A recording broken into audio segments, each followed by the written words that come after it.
अस्सलाम वालेकुम स्टूडेंट्स, कैसे हो आप लोग? आवाज आ रही है सबको? अच्छा, लास्ट लेक्चर में किसी को कोई इशू तो नहीं है? लास्ट लेक्चर में अगर कोई इशू, चलो ठीक है। लास्ट टाइम हमने क्या पढ़ा था? लास्ट टाइम हमने पढ़ा था नॉर्मल माइक्रोबियल फ्लोरा के बारे में, ठीक है। और आज हम स्टार्ट करेंगे नोजोकोमियल इन्फेक्शंस, ठीक है। आज हम स्टार्ट कर रहे हैं नोजोकोमियल इन्फेक्शंस, ठीक है। तो हम इसमें क्या पढ़ेंगे? हम इसमें पढ़ेंगे कि नोजोकोमियल इन्फेक्शंस होते क्या है, ठीक है। और ये नोजोकोमियल इन्फेक्शंस किस तरह से जो है वो हमें किस तरह से अकर होते हैं, किस तरह हमें इन्फेक्ट करते हैं, किस तरह हमें अफेक्ट करते हैं, ठीक है। इसके अलावा कौन कौन से ऐसे फैक्टर्स है जिसकी वजह से ये इन्फेक्शन जो है इनके चांसेस बढ़ जाते हैं, ठीक है। इसके अलावा हम इन इन्फेक्शंस को किस तरीके से कंट्रोल करेंगे, ठीक है। और हॉस्पिटल के अंदर इन इन्फेक्शन के हिसाब से या इस हॉस्पिटल के अंदर इन्फेक्शन कंट्रोल कमेटी क्या करती है, ठीक है। और इसके अंदर कौन कौन से लोग होते हैं और उनकी क्या रिस्पॉन्सिबिलिटीज हैं, ठीक है। तो हम स्टार्ट करते हैं। हो गया सबका? ठीक है। अक्सा का क्वेश्चन है, लास्ट टाइम सर्जी बैक्टीरिया बहुत ज्यादा नॉर्मल फ्लोरा में, वो याद नहीं हो रही। ठीक, देखो बेटा, मैंने आप लोगों को लास्ट टाइम भी बताया था कि सारी बैक्टीरिया जो वो आप लोगों को एट अ टाइम याद नहीं हो सकती, ठीक है। आप लोगों ने करना क्या है? आप लोगों ने ये करना है कि जो सिस्टम आप पढ़ रहे हो, ठीक है, या जो ट्रांसमिशन रूट या ट्रांसमिशन मीडियम आप लोग पढ़ रहे हो ना, उस हिसाब से आपने जो स्टार्ट की 2 या 3 बैक्टीरिया है, ठीक है, या जो मेन बैक्टीरिया जिनको जिनको हम ज्यादा जो है, जिनका हम बार बार नाम लेते हैं, ठीक है, जिनको हम ज्यादा जो है वो रिवाइज करते हैं, जिनके नाम इजी हो, हम वही जो है वो याद करते हैं, जो मेन 3-4 बैक्टीरिया होते हैं, ठीक है। जरूरी नहीं है कि आप सारे जो है वो याद कर लो, ठीक है। चलो, आज हम पढ़ रहे हैं नोजोकोमियल इन्फेक्शंस, ठीक है। तो नोजोकोमियल इन्फेक्शंस क्या होती है? Infection developing in patient after admission to the hospital which was neither present nor in the incubation period at the time of hospitalization, ठीक है। नोजोकोमियल इन्फेक्शंस क्या है? नोजोकोमियल इन्फेक्शंस वो इन्फेक्शंस हैं जो कि हॉस्पिटल में एडमिशन के बाद डेवलप होते हैं, ठीक है। एडमिशन के दौरान जो है ये इन्फेक्शन डेवलप नहीं थे, या इन्फेक्शन जो है मौजूद नहीं थे, ठीक है। और ना ही हॉस्पिटलाइजेशन के दौरान ये पेशेंट किसी इन्फेक्शन की इंक्यूबेशन पीरियड के अंदर था, ठीक है। इनको हम क्या कहेंगे? नोजोकोमियल इन्फेक्शन कहेंगे।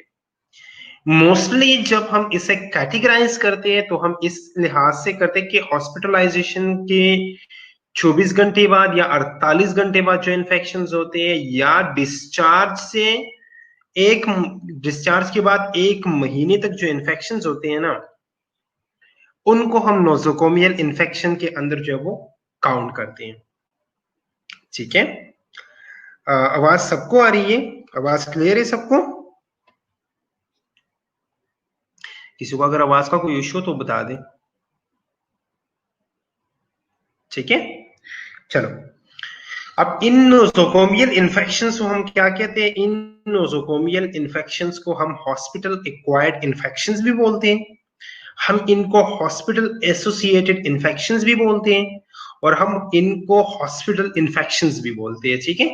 तो nosocomial infections are also called hospital acquired infection, hospital associated infections और हॉस्पिटल इन्फेक्शंस। ठीक है, चलो आगे देखते हैं, where do the microbes come firms.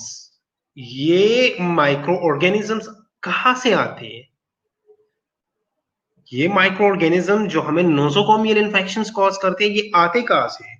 ठीक है, तो सबसे पहले इसमें है पेशेंट्स ओन फ्लोरा। जो हमारा अपना नॉर्मल माइक्रोबियल फ्लोरा होता है ना, ये मेन रोल प्ले करता है हॉस्पिटल एक्वायर्ड या नोसोकोमियल इन्फेक्शंस के अंदर। Next, cross infection from medical personnel. जो मेडिकल पर्सनल है ना, नर्सेज हैं, डॉक्टर्स हैं, पैरामेडिक्स हैं, ठीक है, ईसीजी टेक्नीशियंस है, रेस्पिरेटरी थेरेपिस्ट है, फार्मासिस्ट है, ठीक है, हत्ता कि ये जो क्लीनर्स और ये वार्ड बॉयज और ये लोग होते हैं ना, ये भी इनमें इन्वॉल्व है। ठीक है, इनसे जो है ये क्रॉस इन्फेक्शन हो सकता है। थर्ड में है हमारे पास cross infection from patient to patient. Patient एक पेशेंट से दूसरी पेशेंट को जो है वो क्रॉस इन्फेक्शन जो है वो हो सकता है। ठीक है, और इसके अलावा हॉस्पिटल इन्वायरमेंट, जो हमारा इन्वायरमेंट होता है ना हॉस्पिटल का, जिस वार्ड में आप प्रेजेंट हो, जिस वार्ड में आप पड़े हो, आप रहते हो, ठीक है, उस वार्ड के जो इनएनिमेट ऑब्जेक्ट्स होते हैं ना, जो नॉन लिविंग ऑब्जेक्ट्स होते हैं, फॉर एग्जांपल वहां का एयर हो गया, वहां का वाटर, ठीक है, वहां का पानी, वहां का डस्ट, वहां का आईवी फ्लूइड, कैथेटर्स, ठीक है, वहां की जो वॉश बाउल्स है जिसमें हम जो है वो काफी सारी चीजें जो है वो वॉश करते हैं, ठीक है, जो ट्रेज वगैरह होते हैं। इसके अलावा जो बेड पेन्स है, ठीक है, एंडोस्कोप से, वेंटिलेटर्स है, रेस्पिरेटरी इक्विपमेंट्स है, ठीक है, ये सारी चीजें जितनी भी है ना, जितनी भी इक्विपमेंट्स, जितनी भी चीजें हॉस्पिटल के अंदर है जो कि नॉन लिविंग थिंग्स है, ठीक है, उन चीजों की वजह से ये इन्फेक्शन जो है ये कॉज हो सकती है। अब सोर्सेज ऑफ इन्फेक्शन है, इसके दो सोर्सेज हो सकते हैं, एंडोजीनस सोर्सेज हो सकते हैं और एक्सोजीनस सोर्सेज होते हैं। जो एंडोजीनस सोर्सेज है ना, ये वो सोर्सेज है जो हमारी अपनी है। फॉर एग्जाम्पल मुझे नोसोकोमियल इन्फेक्शन होता है तो दो सोर्सेज से हो सकता है। एक मुझे होगा एंडोजीनस सोर्स से, जो कि मेरे में खुद हूं, ठीक है, और एक हो सकता है एक्सोजीनस से, एक्सटर्नल एनवायरनमेंट से, बाहर से। तो एंडोजीनस सोर्स के अंदर हमारा अपना नॉर्मल माइक्रोबियल फ्लोरा जो है वो इंक्लूडेड है। ठीक है, फॉर एग्जाम्पल कोई सर्जिकल ऑपरेशन हुआ, कोई इंस्ट्रूमेंटल मैनिपुलेशन हो रहा है, ठीक है, और उसके दौरान हमारा नॉर्मल माइक्रोबियल फ्लोरा जो है वो हमारी बॉडी के अंदर चला गया, ठीक है, तो हमें इन्फेक्शन कॉज हो सकती है। फॉर एग्जाम्पल स्किन के ऊपर जो नॉर्मल माइक्रोबियल फ्लोरा है, ठीक है, हमारी स्किन के ऊपर नॉर्मल माइक्रोबियल फ्लोरा मौजूद है। एक स्टाफ आया, स्टाफ ने मुझे आईवी जो है वो, इन स्टाफ ने जो है वो प्रिक किया आईवी के लिए या सैंपलिंग के लिए, जिस भी चीज के लिए, उसने ये जगह जो है ये डिसइंफेक्ट नहीं किया था। जैसे उसने प्रिक किया, ठीक है, प्रिक के साथ इधर जो कॉलोनीज थी बैक्टीरिया की, वो बैक्टीरिया जो है वो अंदर चली गई, उसकी वजह से जो है वो इन्फेक्शन हो सकता है। ठीक है, रिस्पिरेटरी,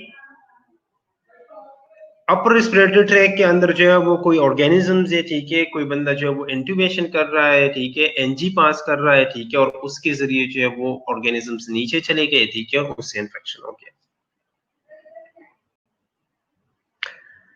गैस्ट्रोइंटेस्टाइनल ट्रैक्ट है, एनजी आप पास कर रहे हो, ठीक है, इधर जो है वो ऑर्गेनिजम्स, पैथोजेंस मौजूद है, ठीक है, पैथोजेंस हम नहीं कह सकते उस वक्त, हम कहते हैं कि नॉर्मल माइक्रोबियल फ्लोरा मौजूद है, ठीक है, और वो उस कैथेटर के साथ जो है वो नीचे चला गया। और ये हम कहते हैं कि जब एक बार माइक्रो ऑर्गेनिजम्स या नॉर्मल माइक्रोबियल फ्लोरा जो है वो अपना लोकेशन चेंज करता है तो डिजीज कॉज हो सकती है। यूरोजेनिटल ट्रैक्ट है,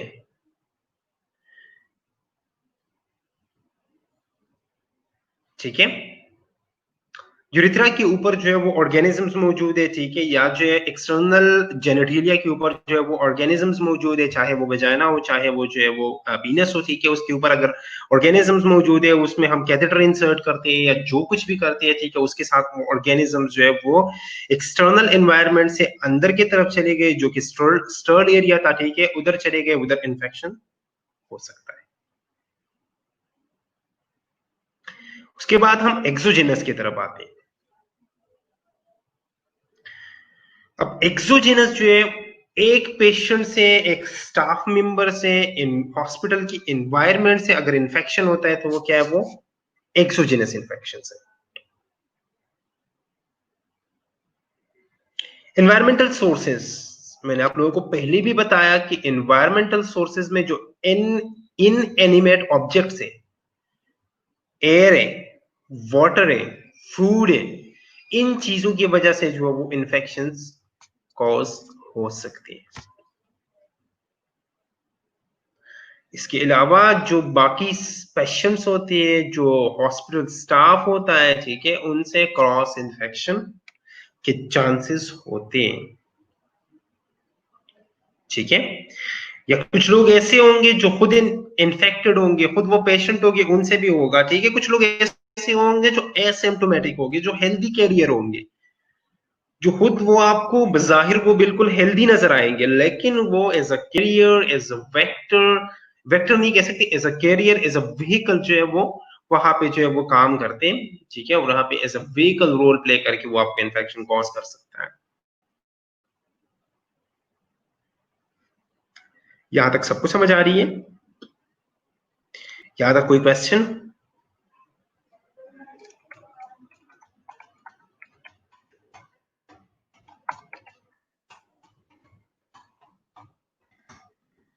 यहां तक सबको समझ आ रही है? Any question? ठीक है, आगे देखते हैं। माइक्रो ऑर्गेनिजम्स की बात करती हैं सबसे पहले कि कौन कौन से माइक्रो ऑर्गेनिजम्स है जो जिनकी वजह से डिजीज जो है वो कॉज होती है। Any pathogen on occasion cause hospital acquired infection asymptomatic, ठीक है। अच्छा का क्वेश्चन है, एसिम्प्टोमेटिक कैसे करते हैं। हमने लास्ट टाइम पढ़ा था कि कुछ कैरियर्स ऐसे होते हैं जो कि बज़ाहिर वो आपको बिल्कुल हेल्दी नजर आते हैं, जो बज़ाहिर वो आपको बिल्कुल हेल्दी नजर आते हैं, ठीक है, वो खुद इन्फेक्टेड नहीं होते, ठीक है। जी जी, मैं रिपीट करता हूं, ठीक है। लास्ट लेक्चर कुछ बच्चे कह रहे हैं कि लास्ट लेक्चर जो है वो लास्ट स्लाइड जो है वो रिपीट कर दे, ठीक है। लास्ट स्लाइड में हमने ये पढ़ा कि इन्फेक्शन के सोर्सेज कौन कौन से हो सकते हैं। दो तरह के सोर्सेज होते हैं मेरे पास, हमारे पास दो सोर्सेज है। एक होता है, अगर फॉर एग्जांपल मुझे नोजोकोमियल इन्फेक्शन होता है, तो अगर प्रॉब्लम मेरे अंदर मौजूद है, मेरे ऊपर मौजूद है, फॉर एग्जांपल प्रॉब्लम मेरे में है, तो वो एंडोजिनस है, ठीक है। फॉर एग्जाम्पल मेरी स्किन के ऊपर जो है नॉर्मल माइक्रोबियल फ्लोरा है, कोई बंदा आया, उसने प्रिक किया, ठीक है, और उसने जो है वो जगह साफ नहीं किया था, डिसइंफेक्ट नहीं किया था, तो ये माइक्रो ऑर्गेनिज्म अंदर चला जाता है और इन्फेक्शन कॉज हो सकता है। तो ये इंडोजिनस है, ये मेरे ऊपर है, ये मेरे अंदर की बात है, ठीक है, मेरी बॉडी की अपनी माइक्रो ऑर्गेनिजम्स है, ठीक है। लेकिन जो एक्सोजेनस है वो बाहर से हमें इन्फेक्शन होगा। बाहर से मतलब किसी और पेशेंट से, किसी स्टाफ मेंबर से, एनवायरनमेंट से जब इन्फेक्शन होता है वो एक्सोजेनस होता है। एसिम्प्टोमेटिक कैरियर का मतलब ये है कि एक बंदा आपको बज़ाहिर जो है वो बिल्कुल हेल्दी नजर आएगा, लेकिन उसके अंदर ये कैपेबिलिटी मौजूद होती है कि वो आपको इन्फेक्शन करा सकता है, ठीक है। इसे कहते हैं एसिम्प्टोमेटिक कैरियर। अब समझ आ गई है?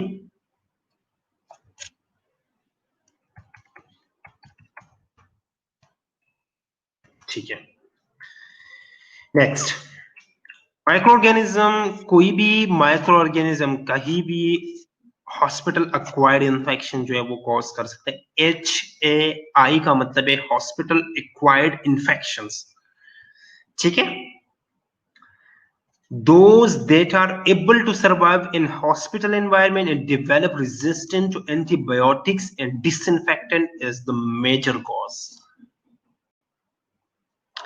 वो माइक्रो ऑर्गेनिजम्स जो हॉस्पिटल एनवायरनमेंट के अंदर सरवाइव करते हैं और काफी सारी एंटीबायोटिक्स को या डिसइंफेक्टेंट को रेजिस्टेंट डेवलप करते हैं। सबसे मेजर कॉज जो हॉस्पिटल रिक्वायर्ड इन्फेक्शन के ये वो ऑर्गेनिजम्स हैं, वो ऑर्गेनिजम्स जो डिसइंफेक्टेंट को और एंटीबायोटिक को रेजिस्टेंट डेवलप करते हैं और हॉस्पिटल को एनवायरनमेंट के अंदर सरवाइव करते हैं। ये क्या है? ये मेजर कॉज है हॉस्पिटल एक्वायर्ड इन्फेक्शंस की। उसके अलावा जो कॉमन सेल्स बैक्टीरिया है, कॉमन सेल्स का मतलब है जो हमारा अपना नॉर्मल माइक्रोबियल फ्लोरा है, जो एक हेल्दी पर्सन के नॉर्मल माइक्रोबियल फ्लोरा है, जो कि प्रोटेक्टिव रोल जो है वो प्ले करता है, जो बाकी माइक्रो ऑर्गेनिज्म को प्रिवेंट करता है कि वहां पे आके जो है वो हमें इन्फेक्शन कॉज करे। वो ऑर्गेनिजम्स भी कभी कभी इन्फेक्शन कॉज कर सकते हैं। कैसे? फॉर एग्जाम्पल होस्ट जो है वो कंप्रोमाइज हो गया। सेकेंड पॉइंट की समझ नहीं आई, ठीक है। सेकेंड पॉइंट का मतलब ये है कि वो ऑर्गेनिज्म, वो माइक्रो ऑर्गेनिज्म जो हॉस्पिटल एनवायरनमेंट के अंदर सरवाइव करते हैं और वो टाइम के साथ साथ वो ऑर्गेनिज्म जो है वो रेजिस्टेंट डेवलप करते हैं, ठीक है। वो रेजिस्टेंट हो जाते हैं एंटीबायोटिक्स को। आप एंटीबायोटिक लगाओ, ठीक है, वो ऑर्गेनिज्म जो है वो किल नहीं होते, वो रेजिस्टेंट शो करता है, उस पे वो माइक्रो ऑर्गेनिज्म, उस पे वो एंटीबायोटिक जो है वो असर नहीं करता। या जो हमारे हॉस्पिटल के अंदर हम डिसइंफेक्टेंट यूज करते हैं, डिफरेंट सॉल्यूशंस यूज करते हैं, जो आजकल सैनिटाइजर सब यूज करते हैं, इन सारी चीजों को जो है ये ऑर्गेनिज्म क्या हो जाते हैं? रेजिस्टेंस हो जाते हैं। रेजिस्टेंट का मतलब ये है कि ये जो एंटीबायोटिक्स है हमारे पास, ये जो हमारे पास डिसइंफेक्टेंट्स है, सैनिटाइजर्स है, ठीक है, ये चीजें उस ऑर्गेनिज्म के ऊपर जो है वो असर नहीं करता था। तो तब ये ऑर्गेनिजम्स क्या करते हैं? हॉस्पिटल एक्वायर्ड इन्फेक्शन जो है वो कॉज कर सकते हैं। अब समझ आ गई अक्सा?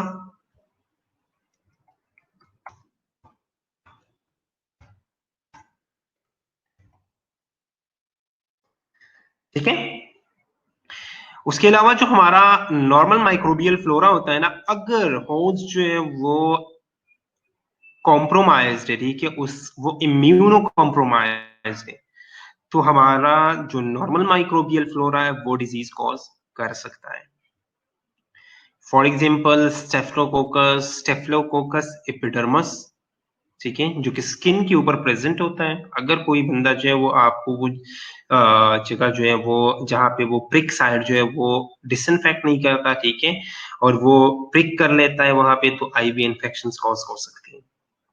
या जो एस्चेरिशिया कोलाई है, ठीक है, ई कोलाई है, वो यूरिनरी इन्फेक्शन जो है वो कॉज कर सकते हैं। उसके अंदर इतनी कैपेबिलिटी है कि वो जो है वो इन्फेक्शन कॉज कर ले, ठीक है। उसके अलावा पैथोजेनिक बैक्टीरिया से जिनका वायरुलेंस ग्रेटर होता है, ठीक है, कुछ पैथोजेनिक बैक्टीरियाज होते हैं, ठीक है, जो कि ग्रेटर वायरुलेंस के साथ होते हैं, वो इन्फेक्शंस कॉज करते हैं, जो नॉर्मल पैथोजेनिक ऑर्गेनिजम्स है, ठीक है। वो ये नहीं देखते कि होस्ट जो है वो इम्यूनो कॉम्प्रोमाइज है, होस्ट जो है वो उसकी इम्यूनिटी स्ट्रांग है, ठीक है, वो ये चीजें नहीं देखते। अच्छा, हम बैक्टीरिया को रेजिस्टेंस होने से कैसे रोक सकते हैं? अननेसेसरी एंटीबायोटिक्स ना लो, ठीक है। जब भी हम अननेसेसरी एंटीबायोटिक्स लेते हैं ना, टेस्ट हमने किया नहीं है, ठीक है, हमें पता नहीं है कि वायरल इन्फेक्शन है कि बैक्टीरियल इन्फेक्शन है कि फंगल इन्फेक्शन है, हमें ये नहीं पता, ठीक है, और हम पहले से जो है वो ठीक है, मेरा गला खराब हो गया, मेरे दोस्त ने मुझे कहा कि आप ये एंटीबायोटिक्स यूज कर ले, ठीक है। जब हम अननेसेसरी एंटीबायोटिक्स यूज करते हैं ना, तो ऑर्गेनिजम्स वक्त के साथ साथ जो है वो रेजिस्टेंट हो जाता है, ठीक है। ऑर्गेनिज्म वक्त के साथ साथ जो है वो रेजिस्टेंट हो जाता है, वो फिर रेजिस्टेंट शो करता है। तो अननेसेसरी एंटीबायोटिक्स यूज करना जो है ये क्या है? ये हम ऑर्गेनिज्म को खुद जो है वो ऑर्गेनिज्म का रेजिस्टेंट जो है वो डेवलप करते हैं, ठीक है। तो यहां तक सबको क्लियर है?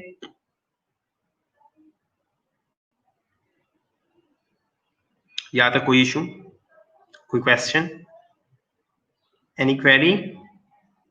नहीं है? आगे जाओ, चलो।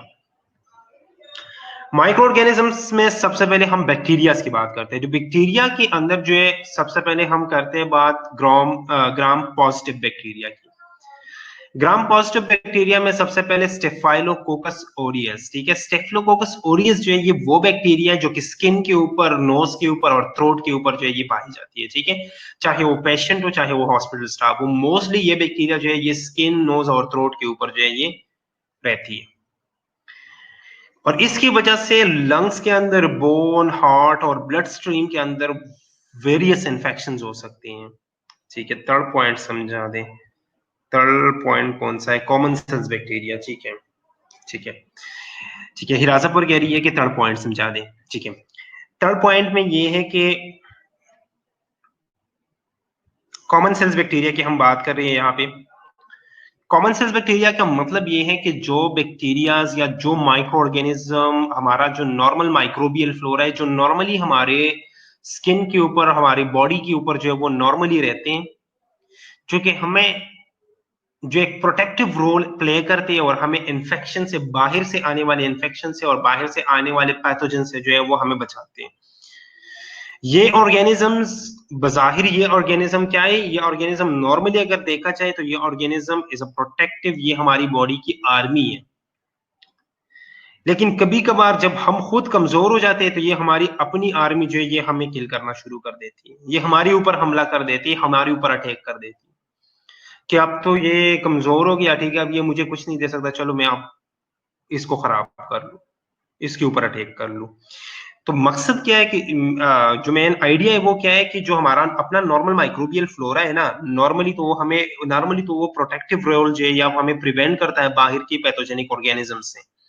लेकिन अगर हम खुद जो है वो कॉम्प्रोमाइज हो जाते हैं तो ये ऑर्गेनिजम्स हमें जो है वो डिजीज कॉज करते हैं, ठीक है। जिस तरह दो एग्जांपल्स यहाँ पे दिए, सेफ्लोकोकस एपिडर्माइटिस, स्ट्रेप्टोकोकस एपिडर्माइटिस की, ठीक है, जो कि आईवी इंफेक्शंस कॉज करते हैं, और इश्रिशिया कोलाई की जो कि यूरिनरी इंफेक्शंस कॉज करते हैं। अब क्लियर है?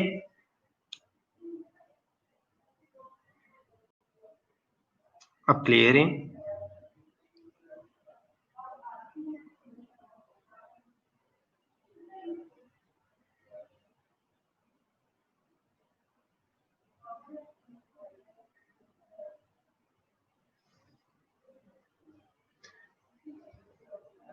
मेरा क्लियर है अब? ओके, चलो अब आगे चलते हैं, ठीक है। ग्राम पॉजिटिव बैक्टीरिया में सबसे पहले हम बात कर रहे थे स्टेप्लोकोकस ऑरियस की, ठीक है। स्टेप्लोकोकस ऑरियस जो है ये स्किन के ऊपर, नोज और थ्रोट के ऊपर प्रेजेंट होते हैं, ठीक है, और इसकी वजह से लंग्स, बोन, हार्ट और ब्लड स्ट्रीम के अंदर वैरायटी ऑफ इन्फेक्शंस कॉज हो सकती हैं, ठीक है। और ये जो है ये स्टेप्लोकोकस ऑरियस जो है ये कभी कभार जो है ये मोस्टली, ये फ्रीक्वेंटली जो है ये रेजिस्टेंट होती है एंटीबायोटिक्स को, ठीक है। हॉस्पिटल में आप लोगों ने सुना होगा मरसा, मरसा का नाम सुना होगा, MRSA, ठीक है, multi drug resistant staphylococcus aureus, ठीक है, या मिथसिलीन। अब ये स्टेप्लोकोकस ऑरियस ही है, ठीक है। लेकिन हॉस्पिटल के अंदर कॉमनली 40 to 50% पेशेंट्स को जब आप देखते हो, ठीक है, तो उनके अंदर ये स्टेप्लोकोकस ऑरियस जो है ये मरसा आता है, ठीक है। मरसा का मतलब है multi drug resistant staphylococcus aureus आता है, ठीक है। वो काफी सारे ड्रग्स को जो है वो रेजिस्टेंट होती है, ठीक है। इसके अलावा जो स्टेफ्लोकोकस एपिडर्माइडिस है, ठीक है, स्टेफ्लोकोकस कोकाई जो ग्रुप डी है, स्ट्रेप्टोकोकाई है, ठीक है, स्ट्रेप्टोकोकस हिमोलिटिकस, स्ट्रेप्टोकोकस पायोजेनस, क्लास्ट्रोडियम टेटनीस्पोर्स, ठीक है। ये सारे ग्राम पॉजिटिव वो बैक्टीरिया जिनकी वजह से हॉस्पिटल एक्वायर्ड इन्फेक्शन जो है वो कॉज हो सकती है, ठीक है। यहां तक सबको क्लियर है? चल, इस पिक्चर को देखो, ये बहुत इंटरेस्टिंग पिक्चर है, ठीक है। ऊपर क्या लिखा हुआ? Meet the hospital staff. अब स्टाफ के ऊपर, स्टाफ की जगह ये क्या लिखा हुआ? STAPH, स्टेप, ठीक है। स्टाफ की जगह क्या लिखा हुआ है? स्टेप लिखा हुआ है। बहुत इंटरेस्टिंग पिक्चर है, ठीक है, कि हॉस्पिटल स्टाफ जो होता है ना, उनके ऊपर क्या होता है? हर एक बंदा जो है वो स्टेप्लोकोकस ओरियस से जो है वो इन्फेक्टेड होता है ऑलमोस्ट। तो इस वजह से मरसा का मतलब है multi drug resistant staphylococcus Orius, ठीक है। अब यहाँ पे स्टेप लिखा हुआ है, ठीक है, आप लोग ऊपर देखो, ठीक है, यहाँ पे आप देखो तो क्या लिखा हुआ है? स्टाफ की जगह, स्टाफ की जगह क्या लिखा हुआ है? स्टेप लिखा हुआ है, ठीक है। स्टेफ का मतलब क्या है? स्टेफ का मतलब है स्टेफलोकोकस ओरियस। ये भी इधर देखो, स्ट्रेप्टोमार्सा, ठीक है। अब बहुत इंटरेस्टिंग पिक्चर है ये, ठीक है।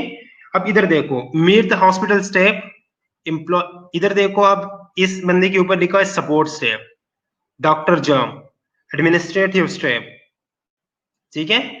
तो इन सब के ऊपर स्टाफ की जगह स्टेप क्यों लिखा है? क्योंकि जो हॉस्पिटल के अंदर जो लोग काम करते हैं ना, चाहे वो सपोर्टिव स्टाफ हो, चाहे वो एडमिनिस्ट्रेटिव स्टाफ हो, ठीक है, चाहे वो डायरेक्ट केयर गिवर्स है हमारे, ठीक है, वो सारी जो है ना ऑलमोस्ट स्टेफलोकोकस ऑरियस जो है, जो जिनको हम मरसा कहते हैं, मेथिसिलिन या जो मल्टी ड्रग रेजिस्टेंट स्टेफलोकोकस ऑरियस है, ठीक है, उससे इन्फेक्टेड होती है।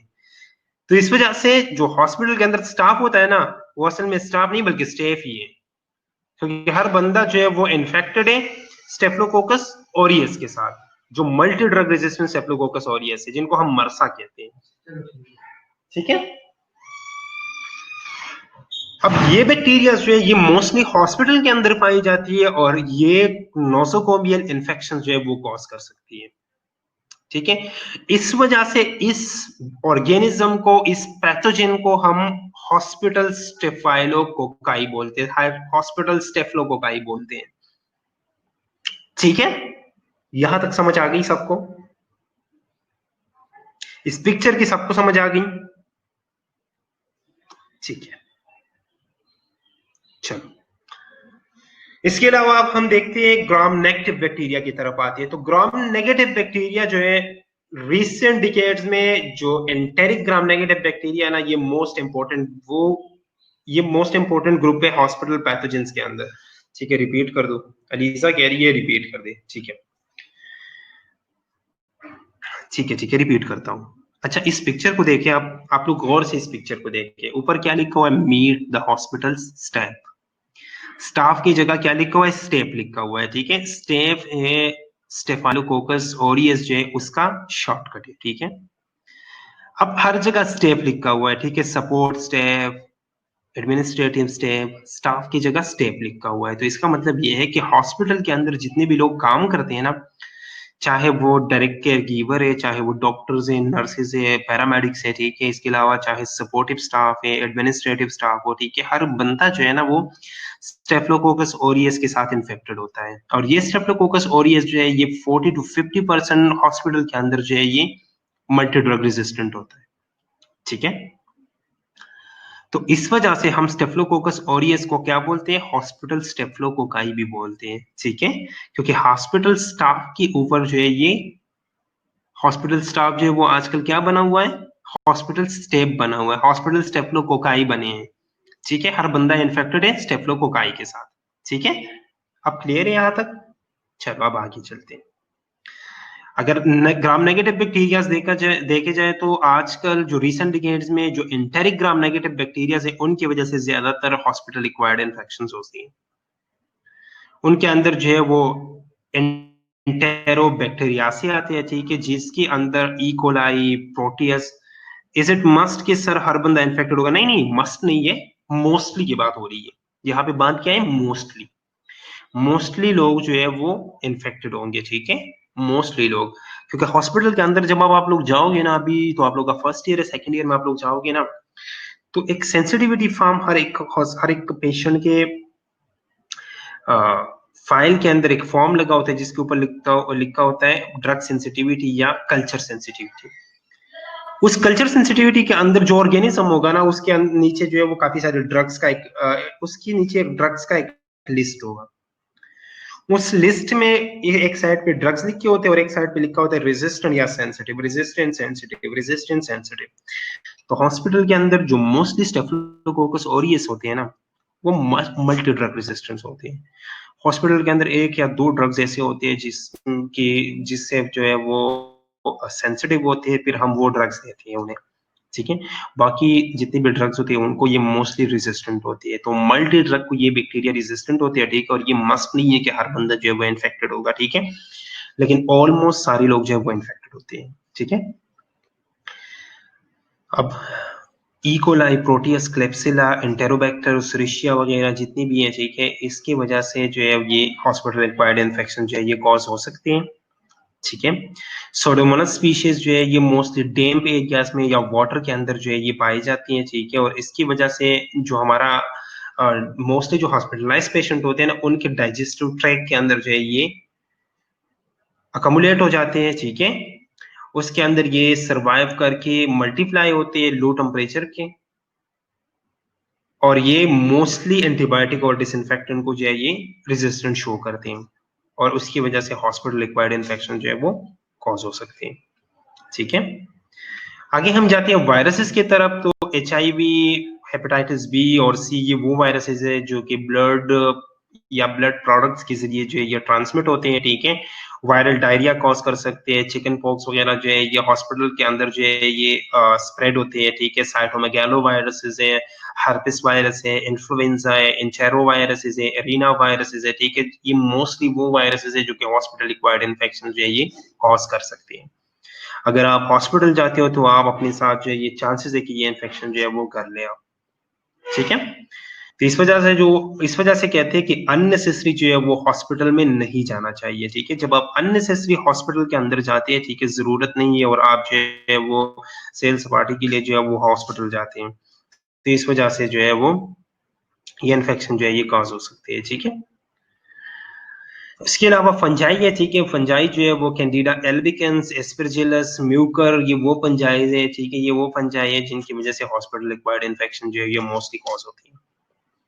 इसके अलावा अगर हम प्रोटोजवा की बात करें तो उनमें जो सबसे सरफेरेस्ट है, ठीक है, वो है Entamoeba histolytica, plasmodia species, Toxoplasma gondii और नीमोसिस्टिस कैरिनी जो है वो इन्वॉल्व है हॉस्पिटल एक्वायर्ड इन्फेक्शन के अंदर, ठीक है। आगे हम ये पढ़ रहे हैं कि ये इन्फेक्शन जो है ये ट्रांसमिट कैसे होते हैं, एक जगह से दूसरी जगह ये कैसे जाती है, ठीक है, या एक पर्सन से दूसरी पर्सन या एक ऑब्जेक्ट से पर्सन में ये इन्फेक्शन जो है वो किस तरह ट्रेवल करती है, ठीक है। तो सबसे पहले जो इसका है वो कॉन्टेक्ट है, ठीक है, through direct contact. Direct contact जो ये मोस्ट कॉमन रूट है इन्फेक्शन का, ये मोस्ट कॉमन रूट है ट्रांसमिशन का। सबसे पहले हम बात करते हैं हैंड्स या क्लॉथिंग की। फॉर एग्जाम्पल मैं केयर गिवर हूं, ठीक है, मैंने इधर एक पेशेंट टच किया, मैंने हैंड वॉशिंग नहीं किया, हैंड सैनिटाइज नहीं किया, और दूसरे पेशेंट के पास गया, उसे टच किया, इसके इन्फेक्शन मैंने इसमें ट्रांसफर कर दिए,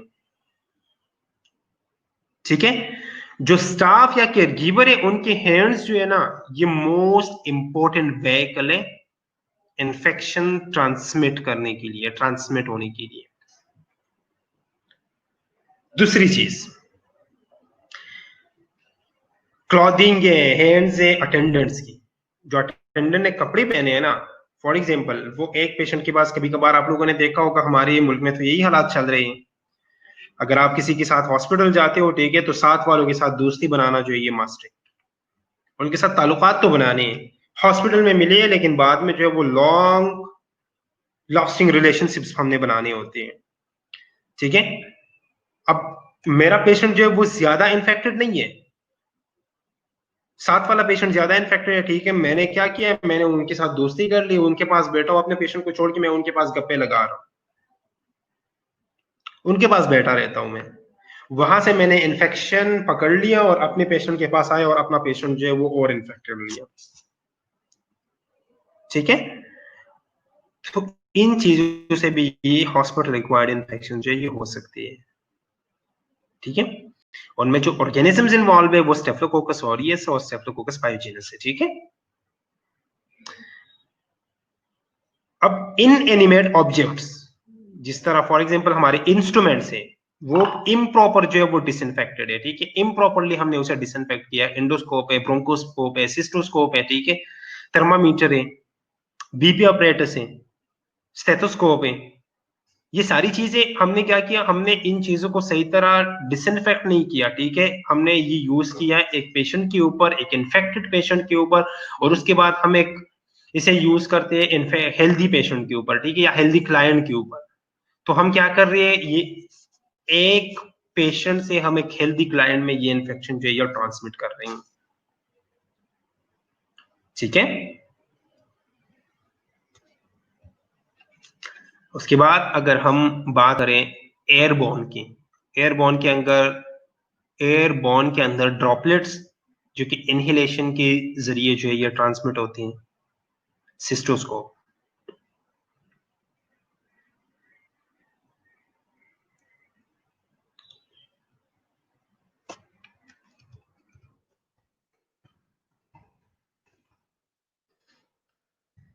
ठीक है, अच्छा एक बच्ची पूछ रही है कि सिस्टोस्कोप क्या है।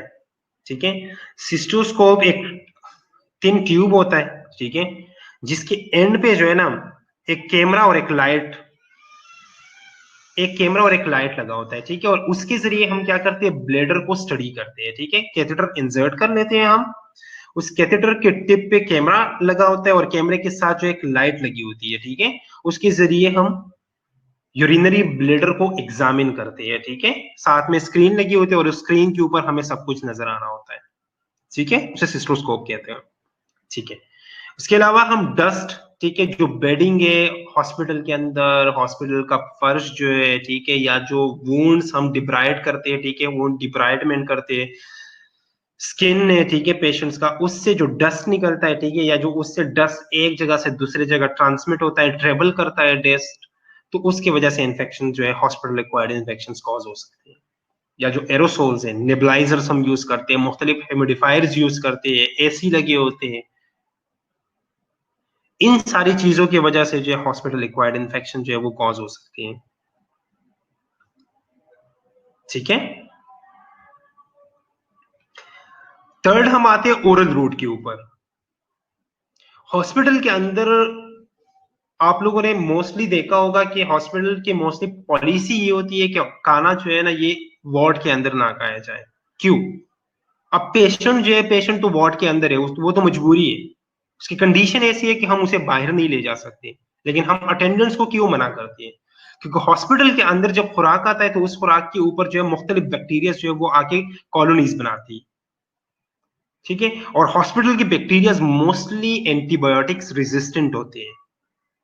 ठीक है, जब हम वो खुराक खाते हैं वो इंटेस्टाइन में पहुंच जाते हैं और इंटेस्टाइन के अंदर वो बैक्टीरिया जो है वो फैल जाती है और उसके वजह से जो हमारी जीआई ट्रैक के अंदर जो है इन्फेक्शन कॉज हो सकती है।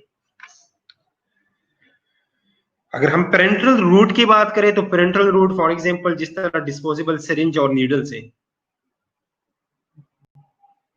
रूल तो यही है कि हम एक नीडल या एक सिरिंज यूज करके हम फेंक देते हैं, ठीक है, उसे वेस्ट कर देते हैं।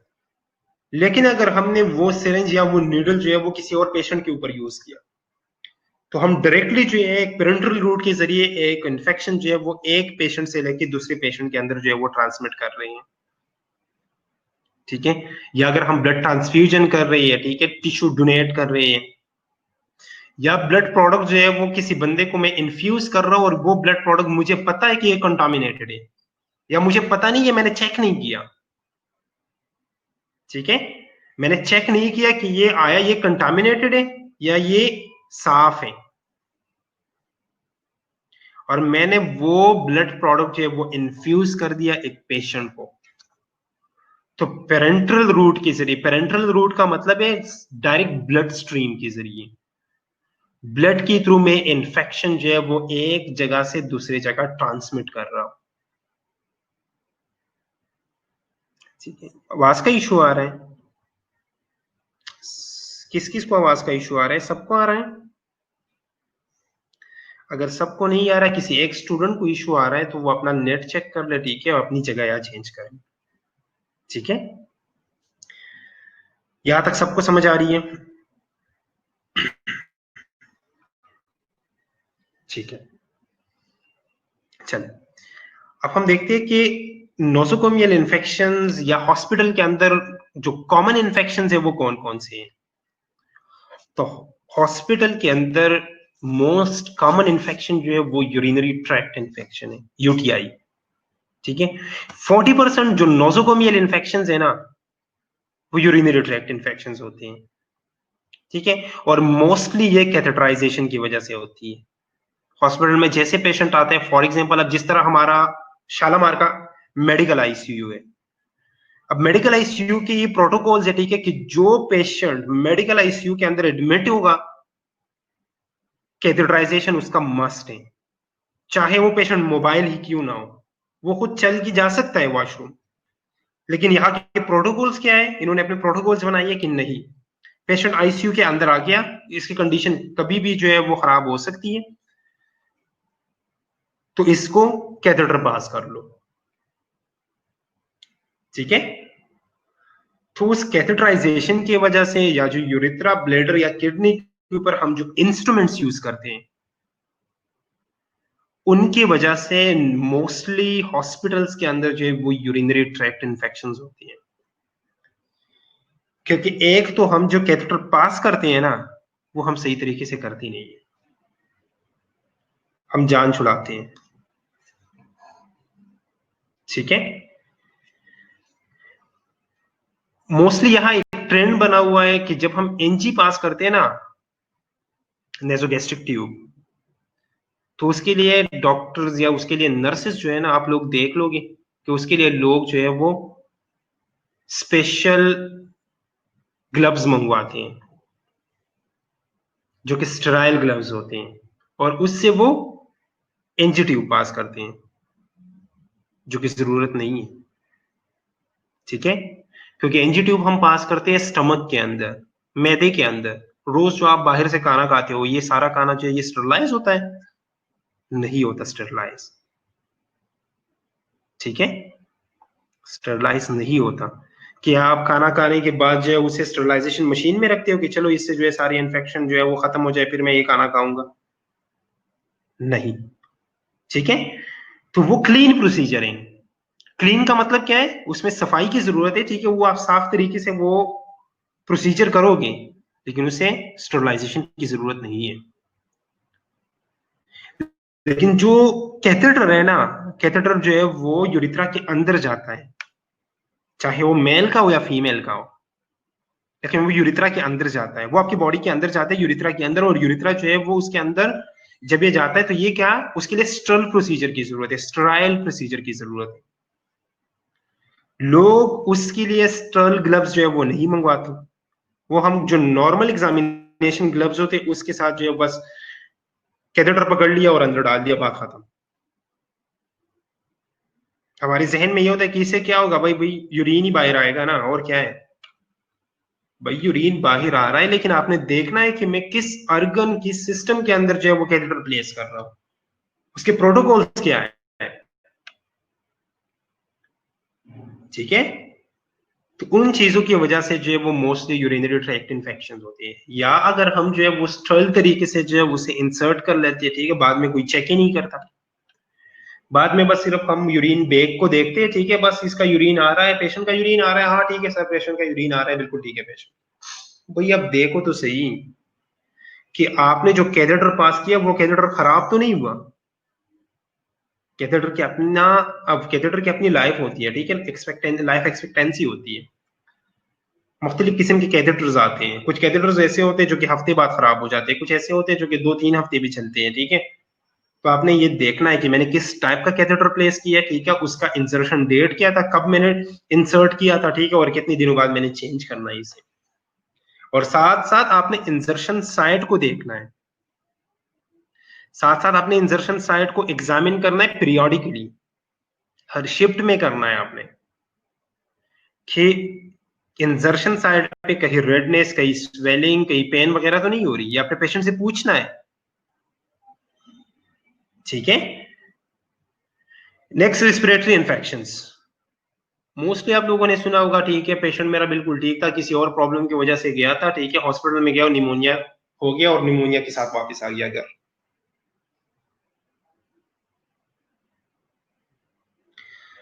जो हॉस्पिटल के अंदर मोस्ट लीडिंग कॉज है ना डेथ की, वो क्या है, वो निमोनिया है।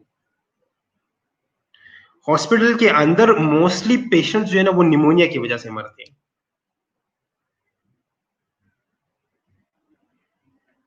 ये पेशेंट जो अनकॉन्शियस पेशेंट में मोस्टली जो है वो एस्पिरेट होता है, ठीक है, और वो अंदर जाके वो लंग्स में चली जाती है वो सारी चीजें, और निमोनिया होके ये पेशेंट की डेथ हो जाती है।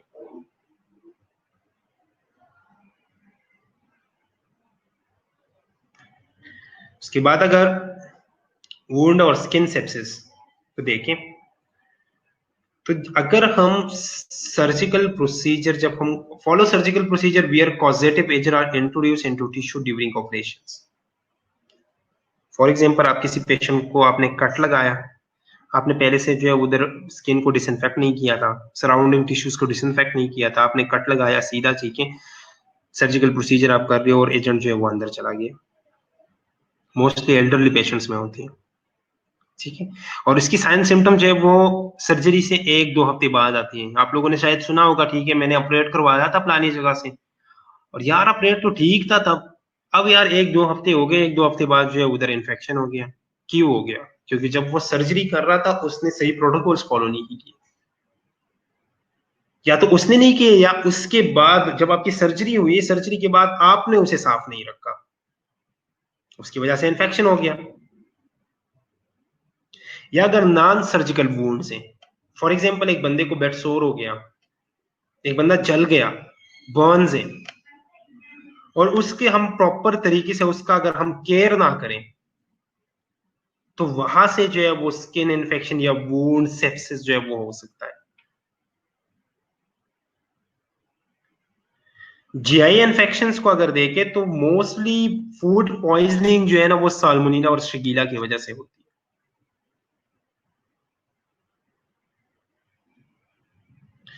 कुक फूड के अंदर स्टेफिलोकोकल कंटामिनेशन होती है, ठीक है। कुक फूड जो है वो स्टेफिलोकोकल स्पीशीज की वजह से वो कंटामिनेट हो जाता है, ठीक है, और उसकी वजह से जो है ना एंटेरोटॉक्सिक मैनिफेस्टेशन आती है। एंटेरोटॉक्सिक का मतलब है कि एंटेरिक ट्रैक के अंदर या जीआई ट्रैक के अंदर जो है वो टॉक्सिसिटी हो जाती है, वहां पे इन्फेक्शन कॉज होता है, वहां पे डिजीज कॉज हो जाती है,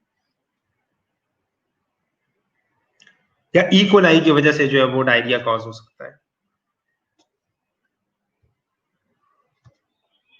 bacterium and septicaemia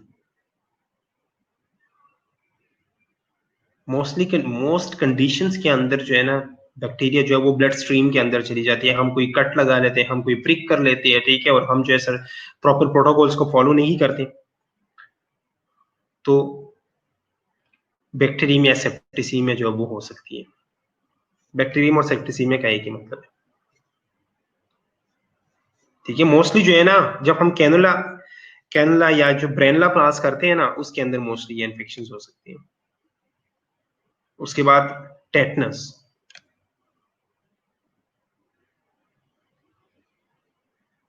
cook food में कंटामिनेशन क्यों नहीं हो सकती? खुराक आपने तैयार कर लिया, आपने कुकिंग कर ली, उसके बाद आपने उसका ख्याल नहीं रखा, ठीक है, चम्मच गंदा था, एनवायरनमेंट ठीक नहीं था, उस एनवायरनमेंट में आपने रख लिया, ठीक है, और हर एक बैक्टीरिया के लिए डिफरेंट कंडीशन जो है वो रिक्वायर होती है। कुछ बैक्टीरिया ऐसी हैं जो कि कुक फूड को जल्दी इन्फेक्ट कर देते हैं, ठीक है, तो इस वजह से कुक फूड जो है वो भी इन्फेक्ट हो सकते हैं, कंटामिनेट हो सकती है इन्वायरमेंटल कंडीशंस की वजह से, या आप कोई एनिमेट ऑब्जेक्ट जो है वो इंसर्ट कर लेते हो, ठीक है, तो कुक फूड के अंदर जो है वो भी कंटामिनेशन हो सकती है, ठीक है।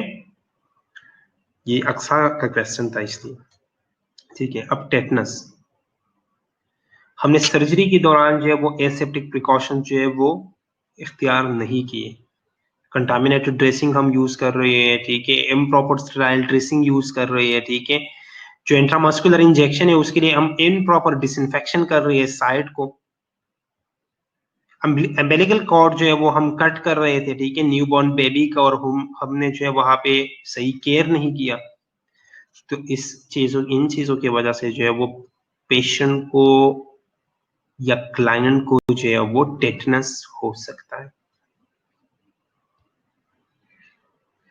ठीक है। यहां तक कोई क्वेश्चन?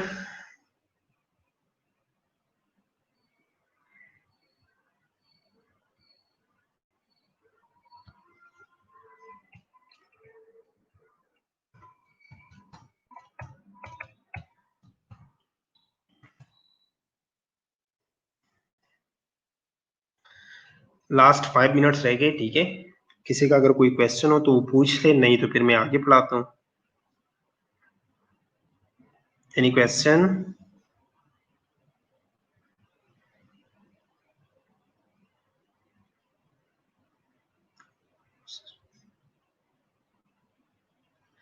ठीक है, सबको समझ आ गई है?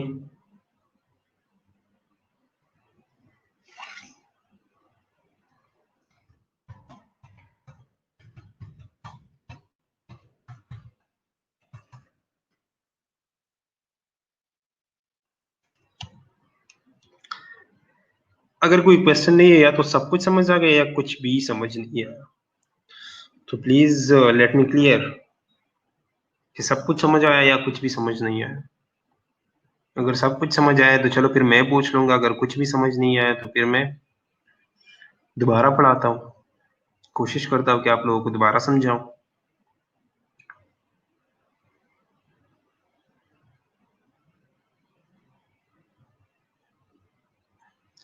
ठीक है,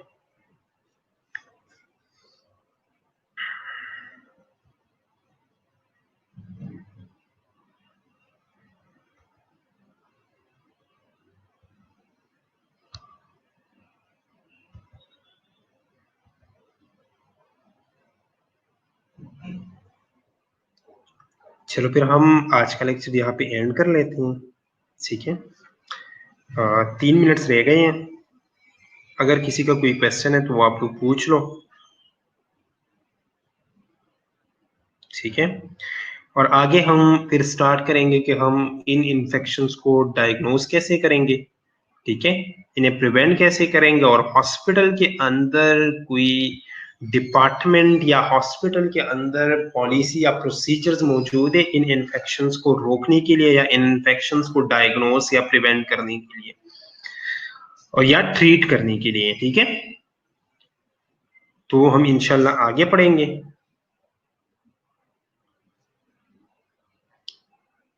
आज के लेक्चर में अगर किसी का कोई क्वेश्चन हो तो आप लोग पूछ सकते हो।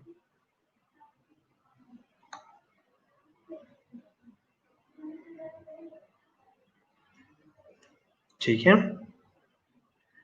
नहीं है कोई क्वेश्चन? चलो फिर हम यहाँ पे ये आज का लेक्चर जो है वो एंड कर लेते हैं। ठीक है, अपना बहुत बहुत ख्याल रखिएगा, और अगर किसी को बाद में अगर आप लोगों ने पढ़ा और किसी को समझ ना आई तो आप लोग बाद में भी पूछ सकते हैं।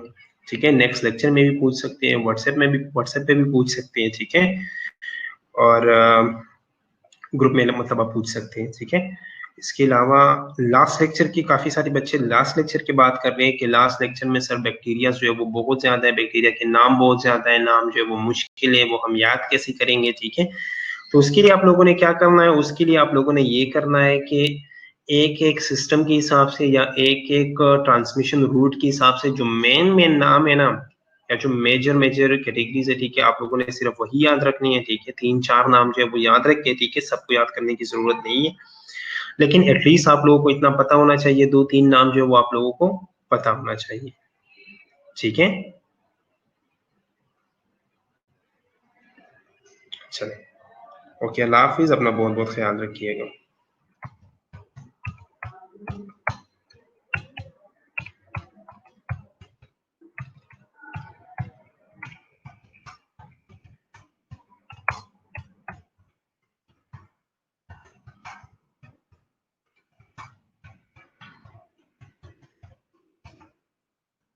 अल्लाह हाफिज।